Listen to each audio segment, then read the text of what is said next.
भागवत गीता अध्याय 5। भगवत गीता के 5वें अध्याय में भगवान श्री कृष्ण द्वारा अर्जुन को ज्ञान का संदेश दिया गया है। इस अध्याय में मुख्य विषय है कर्म योग और संन्यास योग। यहाँ पर कुछ महत्वपूर्ण बिंदुओं का संक्षेप में वर्णन है। कर्म से मुक्ति। इस अध्याय में कर्म का महत्व बताया गया है, लेकिन उसे निष्काम कर्म के रूप में किया जाना चाहिए, जिसका फल न केवल इस जीवन में हो बल्कि भविष्य में भी हो। योग का मार्ग। भगवान कहते हैं कि योग से आत्मा को दिव्य सत्ता से जोड़ना चाहिए, जो हमारे अंतरात्मा में है। कर्मयोग और भक्ति योग।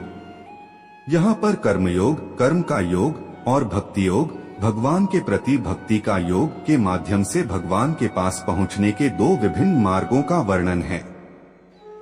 आत्मा का वास्तविक स्वरूप। यहाँ पर आत्मा का वास्तविक स्वरूप और उसका नाश नहीं होता, यह बताया गया है। यहाँ तक कि आत्मा का शरीर से कोई भी संबंध नहीं होता।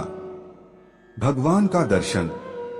यह अध्याय भगवान के दर्शन की महत्वपूर्णता को बताता है और ब्रह्म ज्ञान के माध्यम से भगवान के साथ एकता की प्राप्ति का मार्ग दिखाता है। इस अध्याय में भगवत गीता के महत्वपूर्ण धार्मिक और दार्शनिक सिद्धांत हैं, जो मानव जीवन के मार्गदर्शन के रूप में कार्य करते हैं।